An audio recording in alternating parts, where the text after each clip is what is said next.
Winter, 278 BC. Arakamani, the leader of the Medewi people, stands poised to pacify the tribes of the wild desert. His people sit on the banks of the South Nile, always rich, prosperous.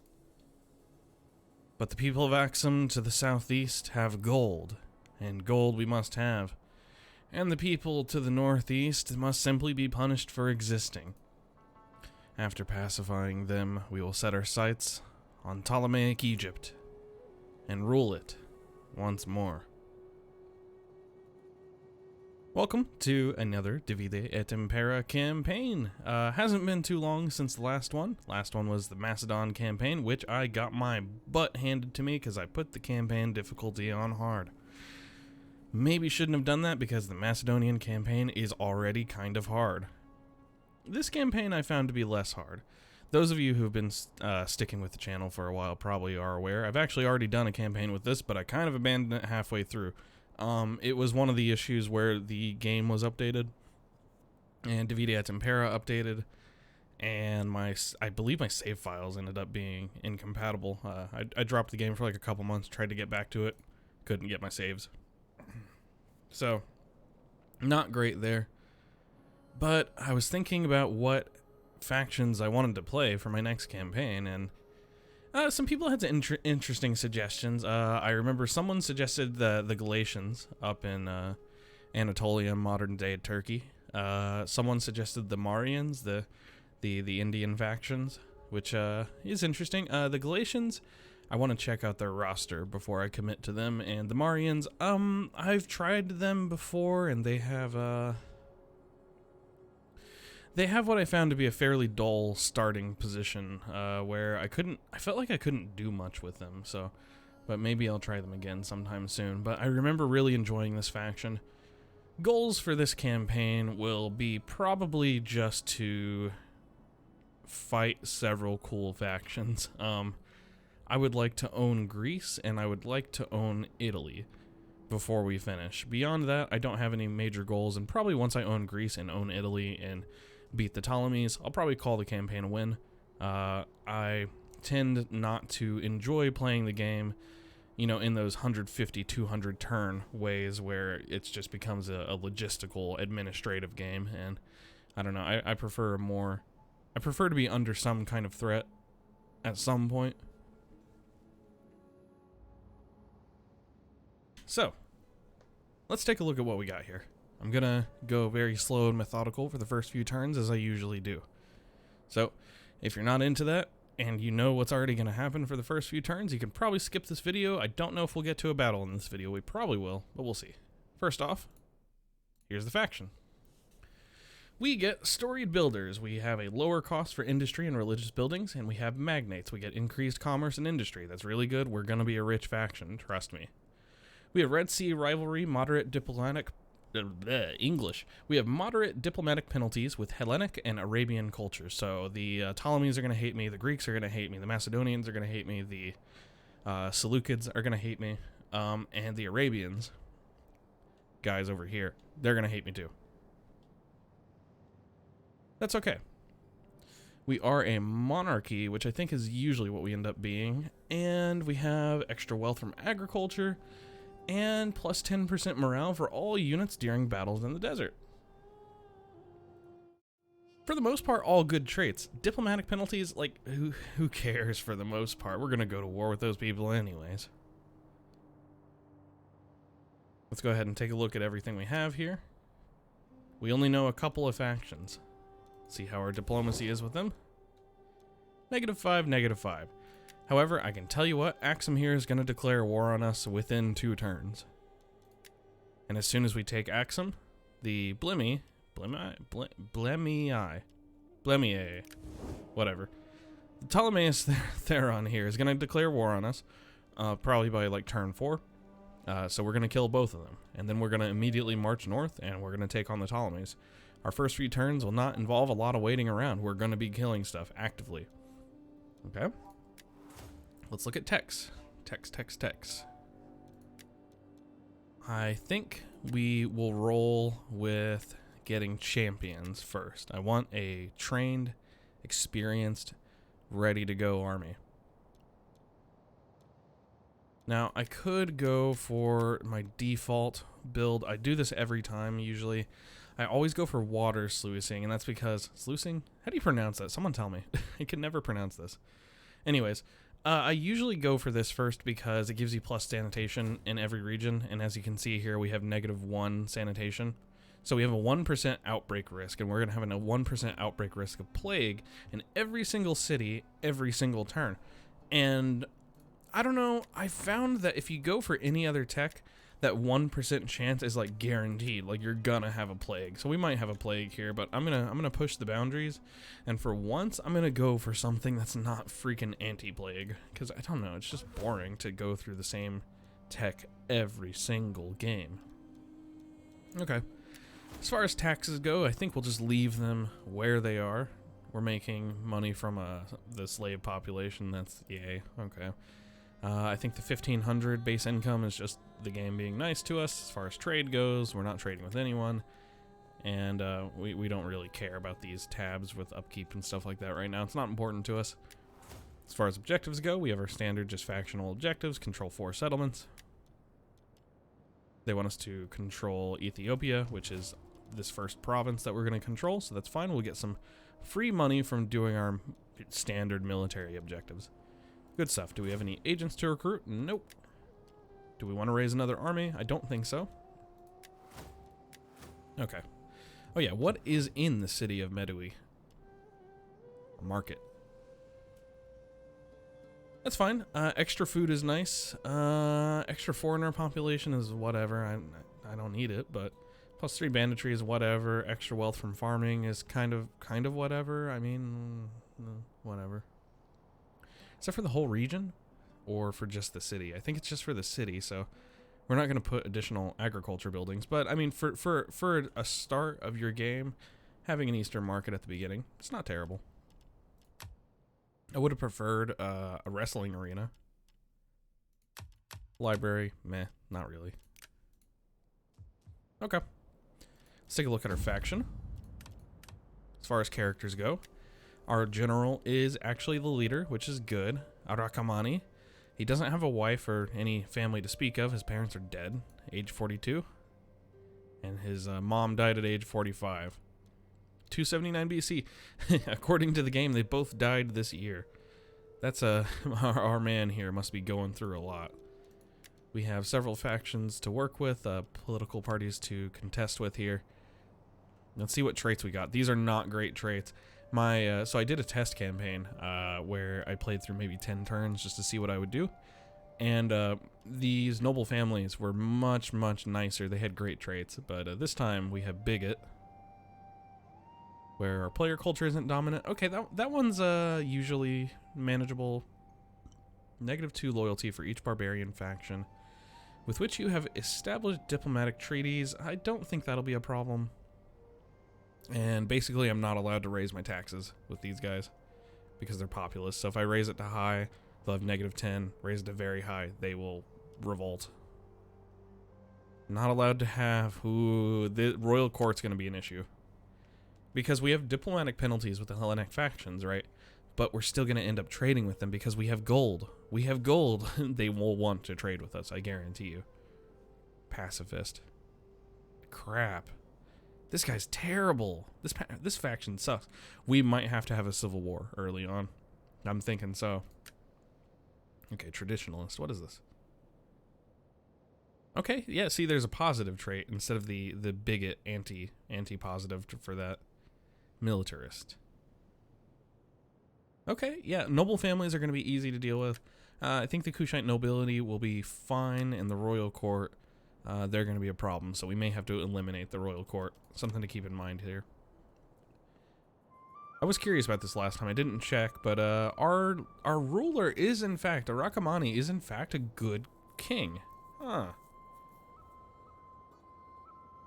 It's very interesting because if you... The rule of thumb I have is if you have a good king, Usually you're going to want him to sit in his city, in his capital, and rule the kingdom for these faction-wide bonuses to public order and loyalty. But we don't have any other family members, and I don't know, I'm kind of worried about a civil war later on, so I don't really want to recruit a new general from the noble families or Kushite nobility and have them fight my wars for me, because they're just going to get more powerful. And you notice the royal court, by the way, is the most powerful political faction besides me.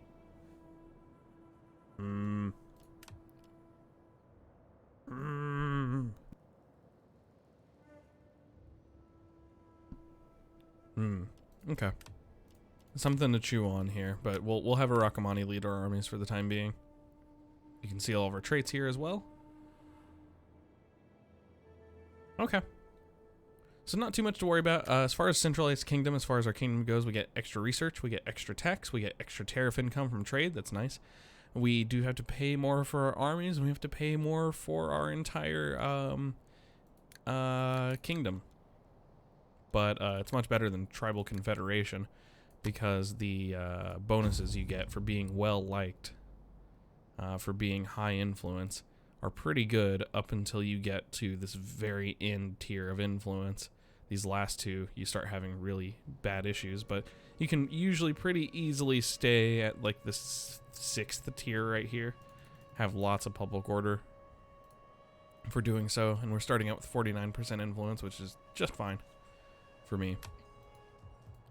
So, first move, we're going to start moving down to Aksum immediately. By the way, one nice trait that we have just by default, by being the people of Medewi, as you can see here in the desert, armies will suffer losses due to attrition when in desert regions. We are immune to that. We don't take that damage, which is amazing. Traveling through this terrain as a Macedonian or a Roman is just the worst. So last time I played this, these guys declared war on me as soon as I hit the border here. Which, I mean, you know, is fair. We have a mercenary elephant that is available to recruit. We are going to recruit that. They are very expensive, costing 663 dinars per turn. And that is, what, a fourth of our total income? They are worth it. Trust me. We're going to go with the classic armies here. We are going to go with many archers. As many archers as we can muster, pretty much. At your service. Nothing else to do here, so we end turn.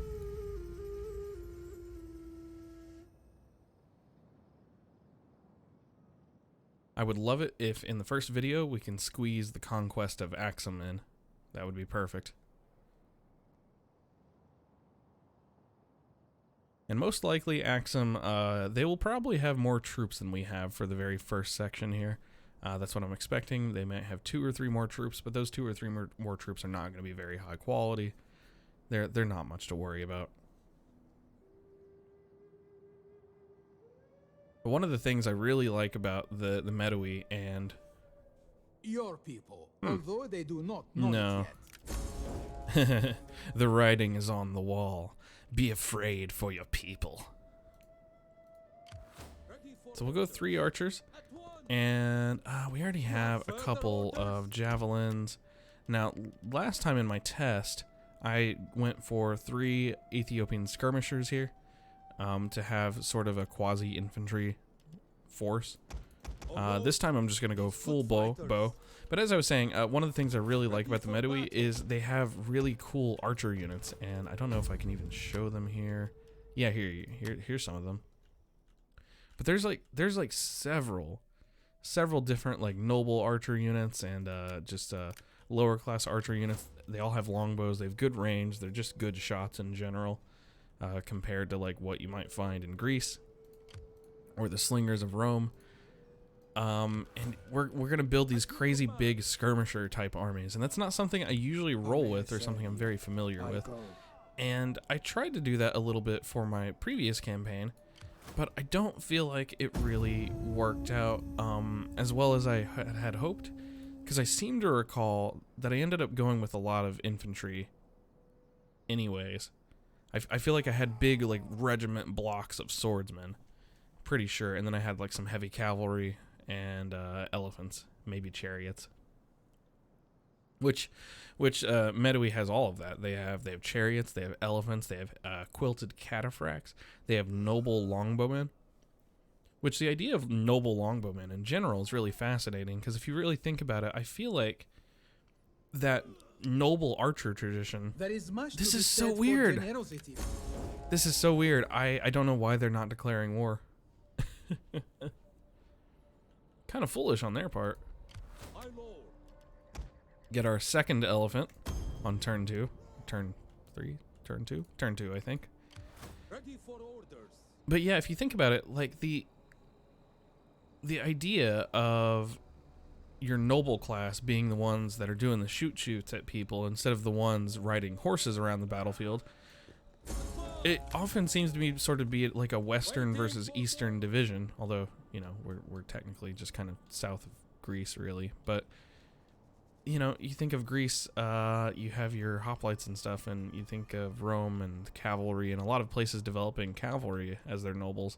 Although, didn't Macedon started putting their nobles on cavalry,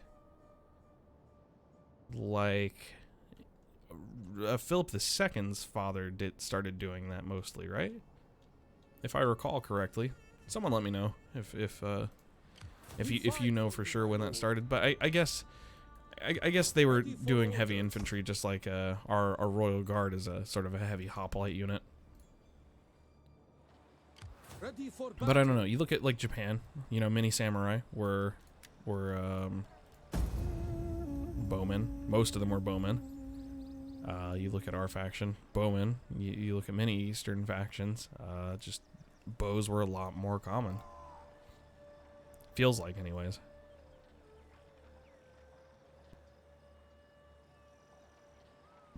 And then you look at Sparta, and Sparta's like, no, using a sling or a javelin that's not manly enough for me. All of the glory is in the infantry battle. Like, okay, guys. Whatever you say. We shall put aside swords and draw the bow. Here we go. The arrow will strike where it will, and widows will weep. There you go. Draw the bow instead of draw the sword, right? Or the spear.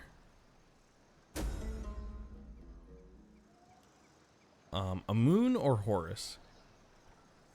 Wealth and diplomacy or loyalty? I don't think we need to worry about loyalty. So loyalty only becomes an issue after you reach a certain Imperium level or after you reach a certain number of turns. Like, even though even if they hate us, they can't declare civil war right now. So there's no reason to not go with Amun for that extra money. Okay, this is going to be interesting. I'm actually a little weaker than I was the first time I did this, because the first time I did this, they had a unit of Pezoi here, and they had a unit of Ethiopian archers. Looks like Aksum hired those away.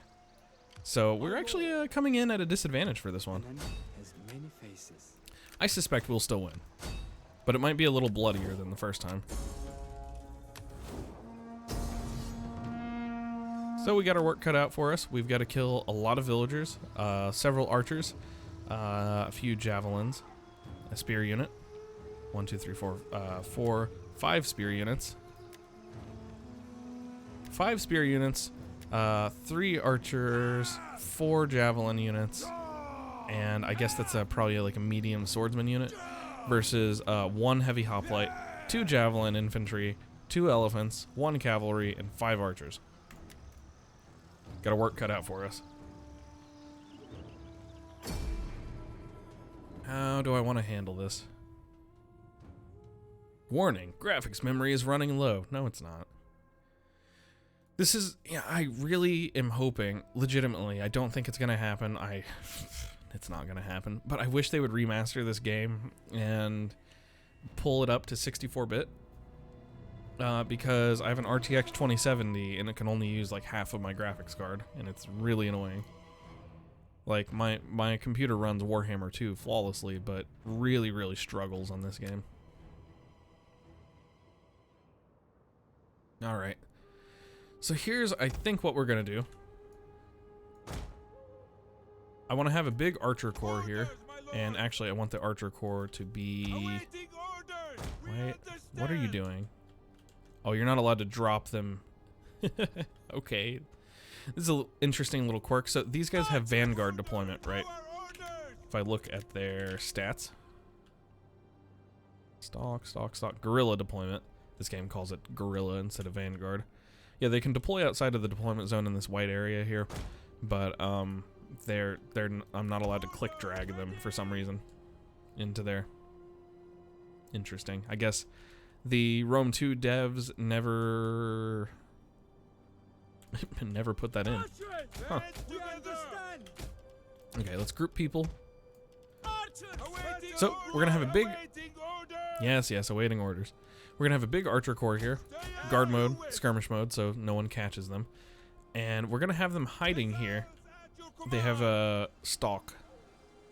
Is that no? Yeah, that's it. Actually, unit can move hidden in any terrain. So these guys are badass hunters. Let's take a look at them. They have their faces painted, their longbows out. You got their officers here in scale armor and like headdresses with the big falcata. The unit's standard is a fan apparently, and they're just gonna hide here on the edge. And what I'm gonna do is I'm going to put my javelins right here. Guard mode, skirmish mode, but they can fire at will if they want. My cavalry, which is also light cavalry. They are going to do the same thing. They can't do guerrilla deployment, but they're going to be out here. My general, he'll be out here in pike phalanx. My elephants are going to be on the other side of the map. Other side of the map. So, oh, let's actually swing everyone this way instead. I thought I was somewhere I wasn't. Let's move everyone over here. And then elephants can go over here. Archers, I need you on this side. So weird not being able to click drag them. Okay. So here's the idea, right? The AI spawns in here, and it sees... There's the general, and it sees my cavalry. The other two things it sees are two units of incredibly deadly, incredibly scary as hell elephants. Which one would you go for? I don't know. You'd probably go for the general. So they're going to beeline for the general. My elephants are going to follow them. My archers are going to kind of filter through, and they might also just kind of follow. But I know they can filter through this little angle right here because I've done it before. And basically, they're going to have this, I assume, what the AI is going to do is have a mass exodus out this way. And we're going to just slowly draw them further and further and further back into the map. We have plenty of room to run around and skirmish. And we're just going to kind of pick their army apart piece by piece. And then when I think they're ready, or I find isolated units here and there, like isolated archer units, I'm going to send my elephants to crash through them. That's the plan. It's going to take a little bit of micro, so I'm not going to be looking closely at people.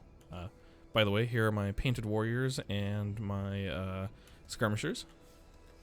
Take a look at them and their shields and stuff. Very cool design work. Really enjoy the face paint and the body paint on some of these guys. Some guys got feathers. Got some like painted like skins and stuff. Got another dude in scale, officer of the unit. Here's my general, which basically they all look like officers because, I mean, you know, Royal Guard, they might as well be.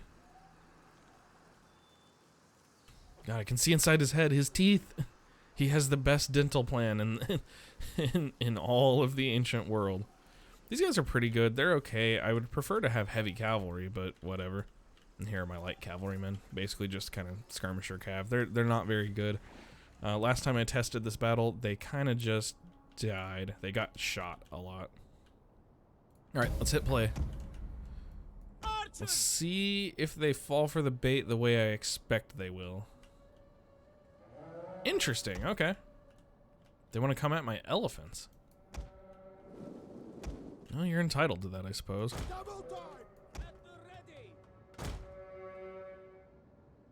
That's fine. We have plenty of room to run out here as well. Missile infantry ready. So the first pot shots I'm going to try to take are pot shots against some of the guys running away from my archer units. This will be a glorious day. This will be a glorious day. At the ready. They have some of their archers fighting my javelins, but we'll respond with our own missiles. Let's go ahead and just let's actually come out this way. Advance at speed. At the double. I mean, I want to tease them. I want them to chase units around the field, make stupid decisions, but I don't want them to don't want them to find my archers too much. Yeah, we're in a good spot. Yeah, before they're done organizing, go ahead and make sure you're shooting the right units. You need to get out of phalanx because you need to move faster. Let's go ahead and start getting my cavalry around the sides. Yeah, they're facing the wrong way. Let's get a volley. Show me the volley. Oh. Yeah, whatever. The whole unit dodged the whole volley. What a bunch of bull crap.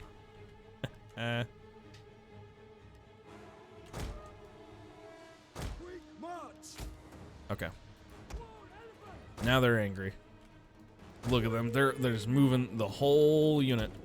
All their units that way. We probably wasted some javelins shooting at routing units here. That's kind of sucks, but that's okay. Routing some units back through the town. Okay. There's their general. The commander. They do have some cavalry. That's bad. Yeah, right. They have one cavalry that comes with their first army. We need to address that as soon as possible. I'm moving my own cavalry to counter. Because as you can see, they're making a beeline, right? Because of course they are. Come on. Get a volley off on them, maybe? One problem I have with Rome 2's like battle AI or like unit formations is that the whole archer formation, now that I've told them to fire, instead of all of them individually turning around and loosing a shot, they're gonna turn the block around first. So they like all move forward and then they turn around and then they stop and then they raise their bows and then they shoot. And it takes so freaking long that by the time you've done that, the enemy cavalry charge has already happened. Okay, I mean, if you want to just suicide some of your archers into me, that's fine.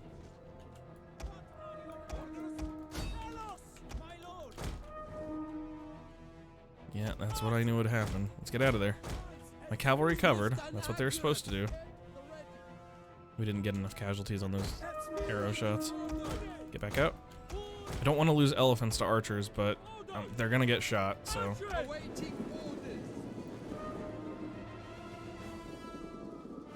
And my my cavalry is pretty light. That's shock cavalry. I think they will beat my cavalry unless I help. So I need to get far enough away and then help.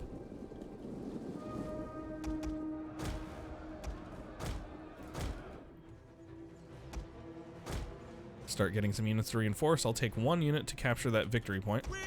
Actually capture point, which will just... It'll make sure the AI is not getting a buff to their morale. It's not going to win me the battle.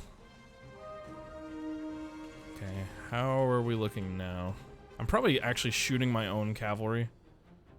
But I don't like them, so I don't really care. Okay, we have lots of room to back up. Okay, they just isolated their archers. Easy. Let's run. Let's keep let's be safe, right? Our army core is just skirmishers, so we have to be cautious with them. We can't like let them get caught. So plenty of their units are really fast skirmisher units too. Don't forget that. So they run about as fast as we do. We're 4-speed. Yeah, all of these are 4-speed, so they can sort of catch up. So we're just gonna flee. Go as fast as we can. What are these? I mean, these are villagers, right? Let's move my elephants. they're fucking running away with their stupid archers over here. My elephants are only 5 speed, so... Okay, we've denied them their morale buff, so let's get out. You want to chase my archers? Sure, but your elephants are gonna have to... your villagers are gonna have to fight elephants. Good luck. Let's get a look at this. We can probably pull the elephants out if we have to. Ooh. Yeah, they have javelins and stuff. This... I feel like this will break them immediately. Okay, come on, come on, come on. Next one. This is pretty dicey. Pretty dicey.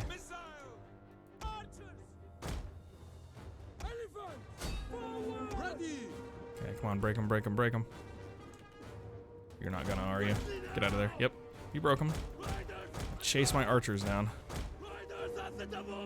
Ah. They broke. Took too many casualties there. Probably from javelins. Yep. That really sucks. It's actually a very serious loss.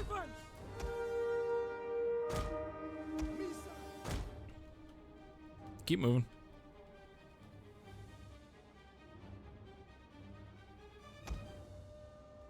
We're gonna get pincered here. We're actually running out of map a little bit. If we have to, we can leave one unit behind to get sacrificed. I'm okay with doing that if we have to. We may have to into these villagers, is what I'm thinking, to cover the rest of the retreat.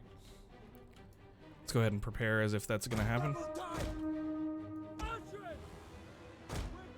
Now we could have waited another turn and recruited some more troops, but they would have also recruited more troops, so what's the point? This is the best way to do it. You gotta keep that momentum going. Yeah, you want to capture stuff as early as humanly possible. Losing those elephants is fine, they'll come back.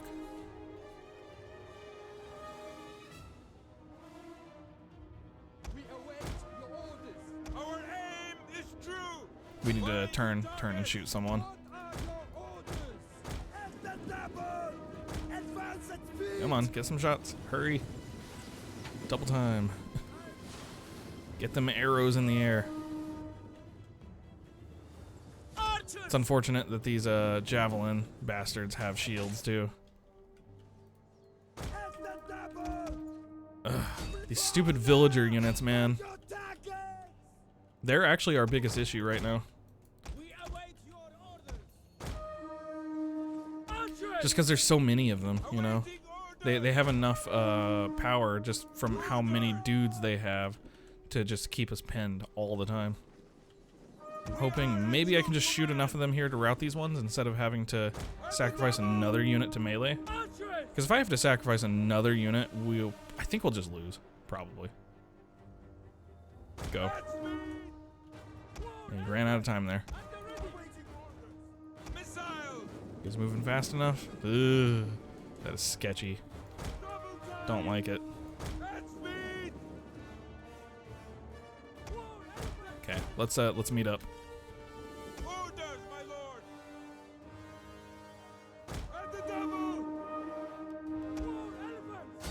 Get those javelins. No, I can't afford to split off too much. But the elephants will sure take out those villagers fast enough. They're reforming. Not at my elephants, really? Okay. That's fine. Good. General's so far away. So very far away. They're about to catch these. Shoot them. Get out of there. Come on, come on. No, don't fucking reform, you idiots. Come on now. Shoot them, shoot them. There you go. That'll break. Get out of there. Run away.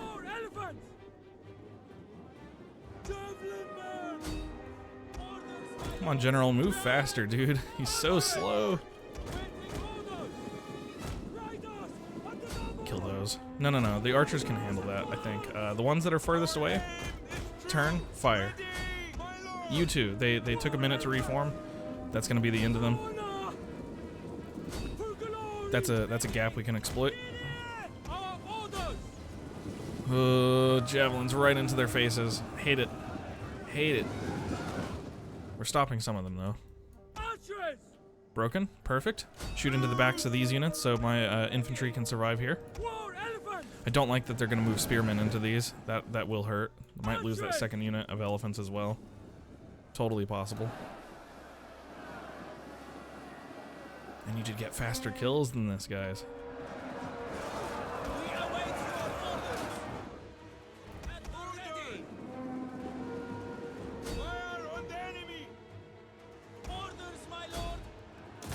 Rally. Inspire as well. Just need to get out of there. It's better to have your elephants try to charge someone else. I just told my archers to stop shooting that unit so they don't accidentally kill all my elephants.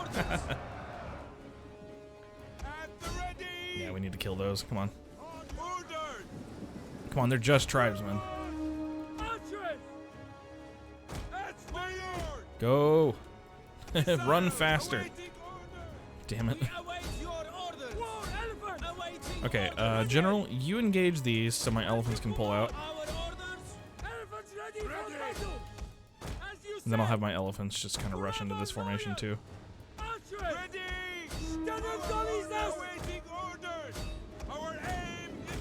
Get back in there. Elephants come around the side. We got this. A little hairy for a second. Couple mistakes on my part.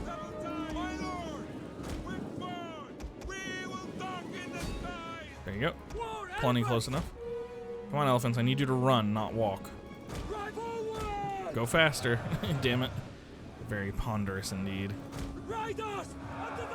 Charge. Terrifying, man. Can you imagine?